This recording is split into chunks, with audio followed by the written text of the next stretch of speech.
make it rain, girl, make it.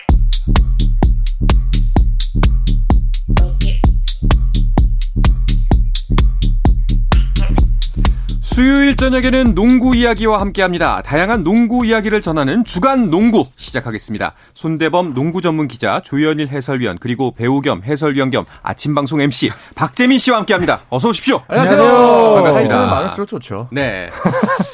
정신이 없어요. 네. 자, NBA가 드디어 이제 시즌을 막을 내렸습니다. 골든 스테이트 워리어스의 우승으로 끝이 났습니다. 네. 마침내 네. 그 긴 시즌이 끝나고 말았네요. 그러게요. 자, 골든 스테이트 워리어스가 이제 보스턴 셀틱스를 4승 2패로 꺾고 스티브 커 감독 그리고 스테픈 커리 시대의 네 번째 우승을 차지했습니다. 네. 자, 이 정도면 진짜 왕조라고 봐도 되겠죠. 그렇죠. 8년 동안 4번 우승이니까 네. 사실 뭐 그 전에도 이제 왕조라는 단어가 쓰였는데 뭐 확고하게 시대를 지배했던 골든 스테이트로 기억이 남을 것 같습니다. 네. 자, 이번 파이널은 그 스테픈 커리의 생애 첫 파이널 MVP 여부도 걸려 있어가지고 더욱더 관심을 모았었는데 결국 커리가 해냈습니다. 네, 마지막 남은 숙제 하나에 도장을 딱 찍은 느낌이었죠. 그쵸. 네, 이제 커리 NBA 파이널에서 27.4득점, 5.2 리바운드, 5.9 어시스트 이게 플레이오프 통산 기록인데요. 네. 파이널에서도 여러 차례 팀을 구하면서 생애 첫 파이널 MVP를 차지했고요. 하지만 또 기자회견에서 정작 또 기자가 파이널 MVP를 소상을 한 소감이 어떠냐 했더니 본인은 이제 우승에 더 무게감을 둔다라는 발언을 해가지고 더 그의 겸손함에 더 놀라웠던 반응이 보였습니다. 네, 굉장히 인상적인 장면이었습니다. 예. 자, 이제 우리가 늘 하는 예상이 적중을 했나요? 아니요. 그런 거는 굳이 저희가 저희가 이건 뭐 다른 또 이상한 걸 조장할 수 있기 때문에 뭐 그런 건 넘어가시죠. 개인적으로 저는 이제 사실 뭐 이제 조선 두 분이 항상 틀리길 바라는 입장에서 근데 이번에 정말 공교롭게도 게임 6만에 끝낸다.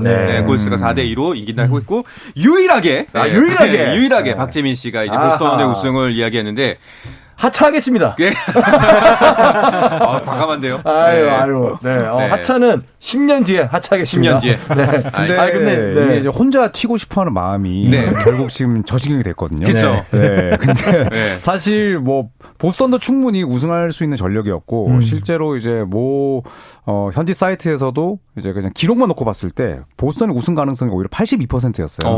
그래서 박재민 위원이 숫자에 매몰됐다. 뭐 이렇게 정리할 수 있겠어요. 경솔하고 오만하고 교만했다. 확실히 이제 농구는 인문학이다.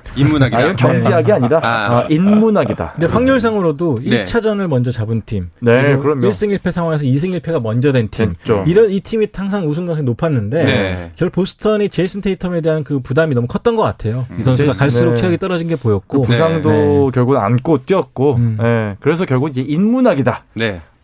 알겠습니다. 경제학이 아니다.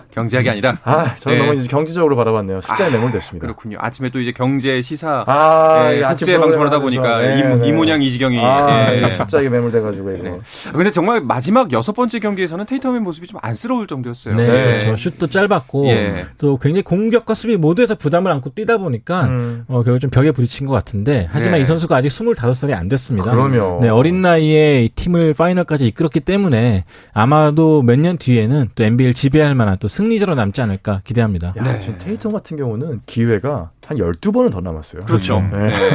정말로 그거 자체가 무서운 겁니다. 자, 이번에 우승 예상을 박재민 씨가 했다는 걸 테이텀이 꼭 기억해 줬으면 좋겠습니다. 알고 있을 거예요. 알겠습니다. 다 친하잖아요. 연락 갔을 겁니다. 그러니까요. 자, 이제 비시즌이 다가왔는데 이제 팀별로 전력 보강이 이어질 겁니다. 그 이제 골든 스테이트 워리어스도 다음 시즌에도 이 전력을 이제 유지하려고 최대한 노력을 하겠죠.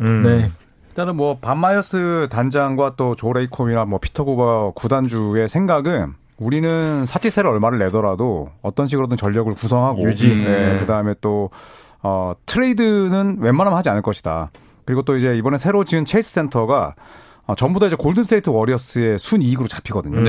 그렇기 때문에 웬만해서는 우리가 사치세를 어느 정도 내더라도 다 유지하고 가겠다. 감당이 가능하죠. 감당도 되고 예전 같은 경우 이제 대관비로 내는 게 있었다면은 지금 말씀하신 것처럼 순수익으로 잡히기 때문에 훨씬 더 재정 구조가 좀 탄탄해졌어요. 사실 지난 시즌만 해도 골든 스테이트 수뇌부의 이런 결정을 비웃는 사람이 굉장히 많았어요. 제 옆에 있는 분도 마찬가지고 다시는 우승 못할 것이다. 꿈도 못 꿀 건다. 그런데 어쨌든 이게 성공했잖아요. 그러니까 골든 스테이트 수뇌부 입장에서는 그 도박이 성공한 셈이고 더 자신감을 얻은 것 같아서 아마도 사치세를 물더라도 지금 지금의 전력에 더 투자하지 않을까 생각합니다. 네. 혹시 조현일 해설위원 숫자에 좀 매몰되셨었나요? 물론이죠. 왜냐하면 스테픈 커리에게 450억 원의 연봉을 준다고 발표한 순간부터 워리어스는 우승에 관심이 없고 그렇죠. 이제는 그냥 샌안토니오 스퍼스처럼 팀 문화를 만들려는 모양이다. 라고 이제 제가 영상을 찍었는데 아직까지도 악플이 달리고 있습니다. 네, 조만간 비공개 돌립니다. 네, 알겠습니다. 자, 사실 이번 그 파이널을 보면서 이제 새로운 이제 그 신예 선수들, 신예는 아니지만 이제 젊은 선수들이 희망을 봤다라고 표현할 수 있는데 특히 이번에 뭐 앤드류 위긴스 같은 경우에 무조건 지켜야겠죠. 그렇죠. 네. 앤드류 위긴스가 사실은 처음에 골든 스테이트 합류할 때만 해도 굉장히 비난을 많이 그렇죠. 받았고 네. 또 과소평가 받았던 선수인데 이번 플레이오프를 치르면서 없어서는 안 될 전력으로 올라왔고요. 뭐 그래서 이제 골든 스테이트도 반드시 잡겠다라는 의사를 표명했고 또 골든스테이트가 이번에 FA로 풀린 선수가 굉장히 많습니다. 뭐 케본 누니도 있고 네. 게리 페이튼도 있고 이런 젊은 선수들까지 좀 품어야지만 또 기존 전력을 유지할 수 있을 텐데 이 부분이 이제 아마 올 여름에 가장 숙제가 아닐까 싶습니다. 네, 사실 지난번 3번의 우승에서 보여준 골든스테이트의 모습은 굉장히 막강하고 정말 네. 저걸 어떻게 이겨라는 생각이 들었다면 이번에는 고난을 겪지만 참 정말 단단한 팀 같다라는 생각이 많이 들었거든요. 그렇죠. 불과 2시즌 전까지만 하더라도 15승 50패였고 예. 그리고 또 골든스테이트가 우승을 3번 달성했을 때에 비해서 지금은 젊은 선수를 키우는 작업을 같이 하고 있거든요. 네. 그리고 또 이 선수들을 경기에 내보내면서 또 우승을 노리는 정말 어려운 이 대업을 두 가지를 동시에 달성했기 때문에 73승이나 혹은 듀란트가 있었을 때보다 훨씬 더 감동적이다. 네. 이런 평가가 많습니다. 알겠습니다. 자, 이제 그 이번 비시즌 이야기 좀 해볼까 하는데요. 이번 비시즌에도 역시나 카이리 어빙은 기대를 저버리지 않았습니다. 또다시 이슈를 일으키고 있네요. 카 선생. 예. 네. 이제 어빙이 이제 계약 기간이 1년이 남았어요. 네. 그래서 브루클린 네츠 입장에서는 이 선수와 계약을 연장하냐 마냐를 좀 결정을 해야 되는데 이 과정에서 뭐 어빙이 보였던 태도라든지 이런 것들 여러 가지 좀 맞물리면서 헤어질 수도 있다는 가능성이 나오고 있고요. 네. 또 어빙 역시 약간 좀 계약을 절실히 원한다면은 좀 구단과 협조적인 태도를 보여야 되는데 오히려 네 갑질이라고 할까요? 네 그런 슈퍼스타로서의 좀 갑질을 좀 하다 보니까 좀 여러 매체로부터 좀 좋은 얘기를 못 듣고 있습니다. 나 갈 때 많아. 약간 이런 이제 고자세로 나오기 때문에 아마 그렇죠. 브루클린에서도 재계약에 대한 고민이 좀 되겠어요. 근데 브루클린 입장에서도 그럴 것 같아요. 우리도 대골 선수 많아. 네. 그렇죠. 일단 션 막스 단장이 우리는 지속적으로 뛸 수 있는 선수가 필요하다. 그렇죠. 라고 카이리 어빙을 사실상 저격했거든요. 그렇죠, 그렇죠. 네, 그리고 카이리 어빙이 듀크대 시절 때부터 지금 NBA 뛰는 동안에 결성률이 30%더라고요. 그러니까 1000경기를 치렀어야 됐는데 300경기를 빠졌어요. 이게 하루 이틀 된 문제가 아니고요. 그렇죠. 예. 그러니까 이제 막스 단장이나 브루클린 입장에서는 경기 출전 수를 갖고 뭐 옵션을 걸어야 되는데 카이리 어빙은 또 그런 게 분명히 싫었을 테고 그래서 이제 현재에서 답보 상태다. 둘 간의 협상과 이 대화는 이런 단어가 쓰인 걸 보면 어빙이 진짜 떠났을 가능성도 아주 높을 것 같습니다. 제가 지금 대학원 다니거든요. 네. 근데 수업 3번 결석하면 F입니다.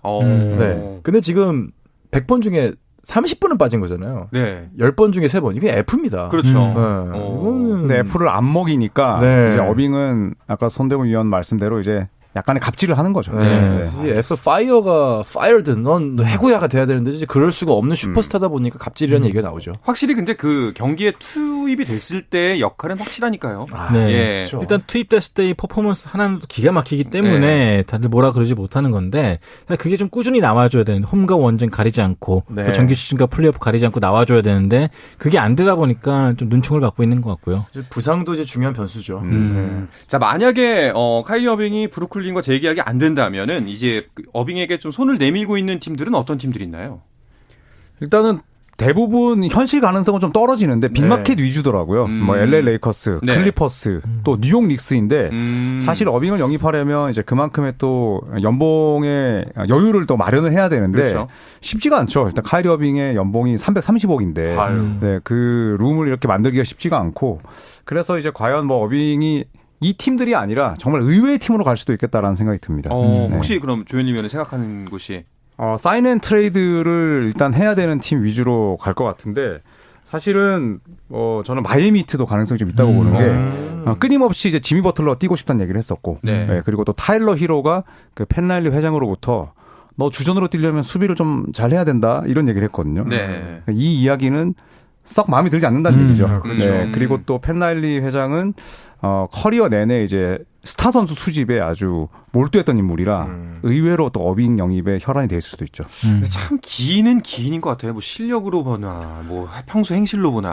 예. 보스턴 로고를 밟았던 인물 아닙니까? 네, 진짜. 알겠습니다. 자, 그럼 이번 그 기간 동안 또 다른 어떤 선수들이 주목을 모았나요? 일단 유타 재즈의 루디 고베어 선수. 예. 이 선수도 역시나 팀을 옮긴 게 거의 기정사실처럼 이제 언론에서 보도가 되고 있고요. 네네. 다만 이 선수는 본인이 이제 최고 몸값을 원하는 반면에 공격력이 너무 떨어지거든요. 네, 그런 면에서 봤을 때 좀 본인이 어떤 결과를 나올지 기대를 보고 있고 애틀란타의 존 콜린스 이 선수 역시 지난 시즌부터 끊임없이 호크스와 좀 마찰이 있었던 선수인데 네. 아마도 이 드래프트 때 좀 결별하지 않을까 생각이 들고요. 네. 또 이제 LA 레이커스 러셀 웨스트브룩 선수가 끊임없이 이제 도마에 오르고 있죠. 레이커스는 계속 팔고 싶어 하는데 그렇죠. 시장에 아무도 나타나지 않고 있습니다. 그래서 약간 이 선수가 과연 드래프트 데이에 결별하게 될지 네, 고대하고 있습니다. 웨스트브룩 네. 원하지 않는 가장 큰 이유는 뭘까요? 그러니까 조현일 위원이 꼬박꼬박 출석은 하지만 못 맞추잖아요. 네. 웨스트브룩 따지고 보면은 굉장히 꼬박꼬박 나오는데 네. 림을 못 맞춥니다. 그렇죠. 그래서 적중률이 야투 성능과 비슷해요. 그래서 손대범 기자가 이번에 그 게임 6의 우승하다 마치고 나서 굉장히 기고만장해졌어요. 그러니까 같이 맞췄거든요. 혼자 맞춘 게 아니고 혼자 맞추셨어요? 유일하게 틀린 사람은 접니다. 저는 컨퍼런스 파이널도 맞췄다고요. 알겠습니다. 야, 희소성 가치를 보면 제가 더 희소한데 다 틀렸거든요, 저는. 그렇죠. 굉장히 희소하네요. 오히려 제가 좀 어깨 힘들어도 될 것 같은데. 알겠습니다. 다 틀리는 건 쉽지 않아요. 자, 그리고 또 한 가지 소식 중에 하나가 자연스럽게 넘어가시네요. 예, 그럼요. 이거 길게 가면 안 됩니다. NBA에서 초유의 감독 포기 사태가 일어났다는 얘기가 있네요. 이게 무슨 얘기인가요? 네, 이번에 우승을 이끌었던 골든스테이트의 이제 케니 애킨슨이라는 어시스턴트 코치가 있는데 면접을 보고 이제 샬럿 호네츠의 감독으로 4년간 계약을 맺기로 하고 구두 합의를 했습니다. 그런데 돌연 파기하고 나는 골든스테이트의 어시스턴트 코치로 남겠다라고 이야기를 했는데 샬럿 호네츠 팬들 입장에서는 이제 약간의 그 뒤통수를 맞은 격이고 또 많은 분들은 풀타임 감독을 마다하고 어시스턴트 코치로 남는다고 자, 또 이런 결정에 저 의문을 제기하고 있습니다. 자, 이제 뭐 잘 모르시는 분들을 위해서 어시스턴트 코치가 이제 팀 내에서 어느 정도의 위치인지도 간략하게 설명해 주시면 좋을 것 같은데요. 일단 뭐 서열이 다 나눠지긴 했지만 이 케니 애킨슨이 좀 보장받은 어시스트 코치 자리는 이제 스티브 커 감독 바로 밑입니다. 그러니까 이제 감독에게 보좌하면서 어느 정도 결정도 내릴 수가 있고 조언도 하고 감독이 없을 때 훈련도 진행할 수 있는 그런 굉장히 높은 자리의 위치인데 그렇다 하더라도 사실 감독과는 좀 위상이 비교할 바가 안 되거든요. 그렇죠. 네, 그럼에도 불구하고 샬럿 호네츠의 감독직을 거절했다는 것은 어쨌든 이 본인이 또 우승에 대한 미련이 남아 있는 것. 다른 한편으로는 이 케니 애킨슨 감독이 브루클린 네츠 감독을 하다가 해고된 뒤에 골든스테이트에 왔고 또 만약에 샬럿으로 가게 되면 이제 3년 동안 3번 이사 가는 셈이거든요. 그러니까 가족들이 3번이나 이사 가는 게 좀 보기 그렇다. 그런 이유도 있다고 합니다. 그렇군요. 이게 서울에서 대구 가는 게 아니라 주를 계속 이동해야 되는 거죠. 그러니까 약간의 좀 혼란도 있었던 것 같아요. 뭐 계약서를 안 썼기 때문에 법적인 뭐 하자는 없겠지만 그래도 샬롯 입장에서는 굉장히 좀 난감한 상황에 처하게 됐어요. 구두 계약까지 했으면 사실 뭐 따지고 보면은 소송까지 걸면 사실 효력이 있는 건데 뭐 어쨌든 그렇게까지 뭐 진흙탕 싸움을 할 것 같지는 않고 기분 나쁘게 내어줘야 되는 상황이 되겠죠. 일단은 가장 큰 문제는 감독이 없는 채로 드래프트를 맞이해야 되는 거 아닌가요? 그렇죠. 드래프트도 이제 감독이 없는 채로 해야 되고 그리고 이제 샬럿 호네츠 본인들이 이제 선택하지 않았던 감독들과 굉장히 또 불편하게 다시 면접을 봤거든요. 네, 마이클 조던이 또 이제 마이크 덴토니 감독을 만나기도 했는데 뭐 조던 사장 입장에서는 좀 뭐 불편한 그런 자리였다 할지라도 빠르게 일단 감독을 선임해서 그 후폭풍이나 후유증을 좀 없애야 될 것 같습니다. 네, 알겠습니다. 자, 이제 NBA는 신인 드래프트의 모든 시선이 모아질 텐데요. 이 이야기는 잠시 쉬었다 와서 나누겠습니다.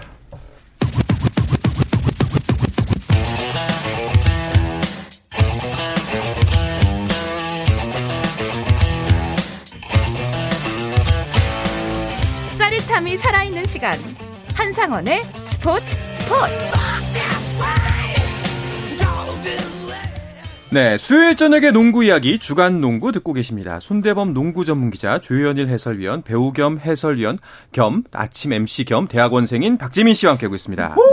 자, NBA 신인 드래프트 이제 우리가 이 이야기를 지난 한 달 반쯤 전부터 나눴던 것 같은데 벌써 이틀 앞으로 다가왔습니다. 네, 신인 드래프트 24일 아침 9시 미국 뉴욕의 브루클린의 바클레이스 센터에서 개최가 됩니다. 자, 이번 신인 드래프트 어떤 선수들이 주목을 받고 있나요? 뭐 자바리 스미스, 그다음에 또 우리나라랑 붙기도 했었던 뭐 챗 홈그랜 같은 선수들, 그리고 또 뭐 키건 머레이, 조니 데이비스, 제이든 아이비 이런 선수들이 있는데 사실 지난 시즌 드래프트도 전체적으로 풍년이었거든요. 네. 이번 드래프트도 볼만한 선수들이 많다라는 평가를 받고 있습니다. 아무래도 그래도 우리에게 가장 큰 관심은 이현중 선수가 네. 과연 이제 국내 두 번째 NBA 진출이 가능한지 여부가 있는데 이현중 선수의 현재 상황은 어떤가요?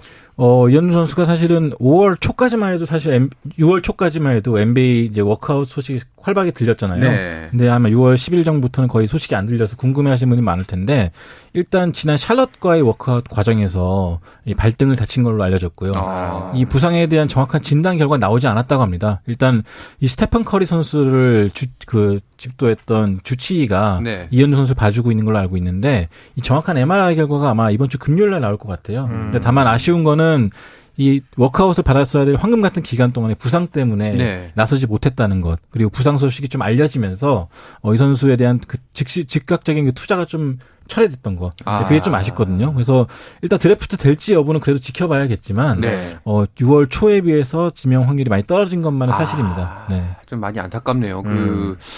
이번에 좀 반가운 소식이 들려왔으면 좋겠다 싶었는데 또 하필이면 또 이 시점에 부상을 입어가지고 네. 예. 이제 NBA 서머리그까지는 약간 기회를 놓친 셈인데 네. 그래도 부상 회복 여부에 따라서 오는 9월에 열리는 뭐 NBA 트레이닝 캠프 혹은 G리그 드래프트까지는 가능하기 때문에 이현중 선수를 원했던 팀이 그래도 이현중 선수를 보고 싶었던 팀이 16개 팀이 됐거든요. 네. 그러니까 그 중에 한 팀으로부터 초대는 받을 수 있기 때문에요.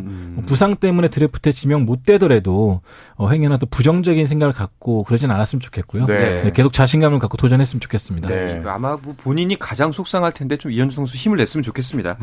그런데 이번에 필리핀과의 경기에서 맹활약을 펼쳤던 여준석 선수도 미국으로 갔잖아요. 네, 갑자기 갔죠. 네. 해외 진출을 선언했습니다. 이 G리그 쇼케이스를 위해서 지난 20일에 출국을 했고요. 현재 이 고려대학교 1학년에 재학 중이었는데 뭐 끊임없이 이제 해외 진출을 할 것이다 말 것이다 또 감론을박이 많았습니다. 근데 뭐 나갔던 시점에 대해서 이제 뭐 일본 농구 팬들의 좀 아쉬움이 있긴 했습니다만 네. 사실 여준석 선수가 뭐 손대문 위원과 저랑 같이 또 유리그 중계를 합니다만 우리나라 유리그 무대에서 사실 크게 깨닫고 배울 건 사실 없거든요. 네, 그렇기 때문에 뭐 조금이라도 젊은 나이에 그리고 또 초대장이 왔을 때 이렇게 적극적으로 도전을 하는 부분에 대해서는 또 많은 농구 팬들이 박수를 쳐주고 있습니다. 네. 그렇죠. 국가대표팀에서 일단은 이탈을 했기 때문에 거기에 대한 아쉬운 지점은 분명히 있는데요. 그래도 일단 가는 만큼 꼭 좋은 좀 성과를 내고 왔으면 좋겠습니다. 이왕 가는 거 뭐 타라 아시아급이라는 평가를 지금도 뭐 호주라든지 여러 매체에서 이미 평가를 받고 있기 때문에 뭐 이왕 가는 거 정말 멋진 모습으로 좀 아쉬움 없이 한판 정말 크게 싸우고 왔으면 좋겠습니다. 네, 정말 응원하겠습니다. 네. 보통 신인 드래프트가 있는 이런 식의 이런 행사들이 계속 이어지나 봐요. 네, 일단 신인 드래프트 직후에 이제 서머리그가 한 서너 개 열리거든요. 이제 거기에 출전할 선수를 꾸리기 위해서 쇼케이스를 한다든지 혹은 그 뒤에 G리그를 위해서 쇼케이스를 여는 경우가 많은데요. 여준석 선수가 참가하는 거는 이제 얼마 전에 이현중 선수가 참가했던 것처럼 이 프로데이라고 이 에이전시에서 개최하는 쇼케이스입니다. 이제 이 쇼케이스에 G리그 감독, 뭐 G리그 단장들이 와가지고 볼 텐데요. 여기서 여준석 선수가 잘 보여준다면은 뭐 G리그 드래프트에라도 선발될 가능성을 남길 수 있는 거고 굉장히 중요한 무대 중 하나로 생각합니다. 네, 가능성이 뭐 무한한 선수니까요. 하지만 좀 안타까운 건 이제 여준석 선수가 빠지면서 대표팀에도 좀 전력 공백이 생길 것 같은데 어떻게 재편이 되고 있나요? 일단 여준석 선수가 빠지면서 일단은 대표팀에 이제 모비스 출신의 아주 장신가드 이우석 선수가 가세를 했습니다. 자, 그러면서 이제 곧 열리게 될 2022 FIBA 아시아컵 최종 엔트리가 정해졌는데요. 네.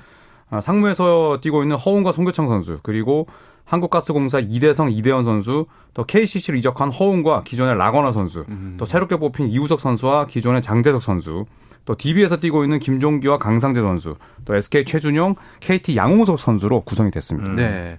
자, 그리고 KBL 소식 중에 한 가지가 고양 오리온을 인수한 데이원 자산운용의 한국 농구연맹 가입 승인이 유보됐다는 소식이 있네요. 네, 아침에 이제 이사회가 있었습니다. 이제 데이원의 신규 가입을 유보한다라는 그런 기사가 났는데 일단은 아직까지 뭐 큰 문제가 있는 건 아니고요. 오늘 아예 안건조차 상정이 안 됐는데 보완 요청을 받은 지적사항을 좀 충족할 때까지 좀 시간을 주기로 했다고 합니다. 그래서 약간 서류라든지 뭐 계획서라든지 그런 부분이 약간 좀 신뢰를 주기에 좀 부족했던 것 같아요. 그래서 이런 것들을 좀 보완한 다음에 다시 안건에 상정시키겠다라는 발표를 했습니다. 약간 미비한 점이 있었나 보군요. 그 데이원 같은 경우에는 이미 뭐 대표, 단장, 감독까지 다 결정이 된 상태잖아요. 네, 허재전 국가대표 감독이 이제 대표이사였고 또 이제 같은 중앙대학교 출신의 국가대표이자 또 센터였던 정경호 씨가 신인 담장이었죠. 그리고 또 안양 KG 신상공사를 챔피언을 이끌었던 김승희 감독을 초대 사령탑에 앉힌 상태였습니다. 네.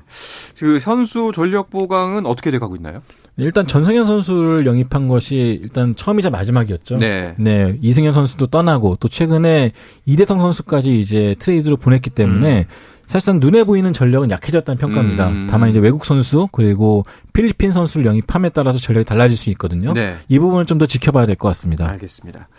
그리고 유재학 감독이 갑자기 일선에서 물러난다는 소식이 있어서 깜짝 놀랐습니다. 네. 24년 만에 일단 프로 감독 지휘봉을 내려놓게 됐습니다. 대신에 이제 이 조동현 코치가 모비스의 감독을 맡게 됐는데 본인이 너무 오랫동안 한 번도 쉬지 않고 달려왔고 그리고 또 1년 뒤면은 팀 전력에 공백이 생기기 때문에 힘든 채로 조동현 코치에게 이 감독 자리를 물려주고 싶지 않았다 이렇게 얘기를 했거든요. 근데 너무나 갑작스러운 또 결정이었기 때문에 많은 농구 팬들이 또 충격을 받았습니다. 네, 뭐 그래도 유재학 감독이 뭐 영원히 떠나는 것이 아니라 계속 팀에서 남아서 본인의 역할을 하겠다고 했으니까요.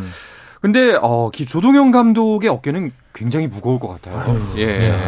농구 명가라고 불렸던 현대모비스의 감독이고 유재학 감독이 후임이기 때문에 더 어깨가 무거울 것 같은데 그렇죠. 부담이 크죠. 네, 다른 한편으로는 또 젊은 선수들이 워낙 많고 또 그렇기 때문에 또 재밌을 것 같고요. 또 이제 형인 조성현 감독이 또 LG 신인 감독이거든요. KBL 최초로 쌍둥이 형제 간의 맞대결 이것도 새로운 볼거리가 될 것 같습니다. 재밌을 것 같아요. 근데 이렇게 되면은 그 10개 구단 중에 5개 팀이 다 새로운 감독 체제가 되는 거네요. 네. 그렇죠. 일단 뭐 서울 삼성이 이제 은희석 연세대 감독을 신인 사령탑으로 영입을 했고 그리고 LG는 조상현 전 남자 대표팀 감독을 새롭게 데려왔습니다. 네. 또 김승기 감독은 아까 말씀드렸듯이 KGC를 떠나서 고양 오리온 인수 작업 중인 대의원 초대 감독을 맡게 됐고요. 또 이 김승희 감독의 이동으로 자리가 비었던 KGC의 사령탑은 김상식 전 남자 대표팀 감독이 맡게 됐습니다. 네. 그 말씀하셨던 것처럼 그 형제 감독 대결은 최초 아닌가요? 역대 최초죠. 사실 이승준과 이동준, 문태영과 문태룡 형제 대결은 있었는데 감독 대결은 처음이었거든요. 사실 이분 두 분은 이 사석에서 그러니까 사복 입고 마스크 쓰고 계시면 못 알아봐요. 저도 뭐 헷갈려가지고 말을 먼저 걸어본 다음에 인사를 드린 적이 있는데 그렇죠. 말씀하신 것까지 모르죠. 현실입니까? 여러분들께서 보시기에 두 분의 스타일이 좀 어떻게 다른지 느껴지신 게 있나요? 일단 저는 근데 두 분 같은 경우 조상현 감독과 조동현 감독 공통점은 정말 끝내주기 성실하다. 맞아요. 엄청난 분석파다라는 공통점이 있는데 사실 감독으로서 색깔이 좀 어떻게 나타날지는 궁금합니다. 알겠습니다. 자, KBL도 이렇게 새롭게 재편이 되고 있습니다. 올해 농구도 기대하시면 좋을 것 같습니다. 자, 이 이야기를 끝으로 주간 농구 마치도록 하겠습니다. 오늘 손대범 농구 전문 기자 조현일 해설위원 그리고 배우 겸 해설위원인 박재민 씨와 함께했습니다. 오늘 고맙습니다. 고맙습니다. 감사합니다.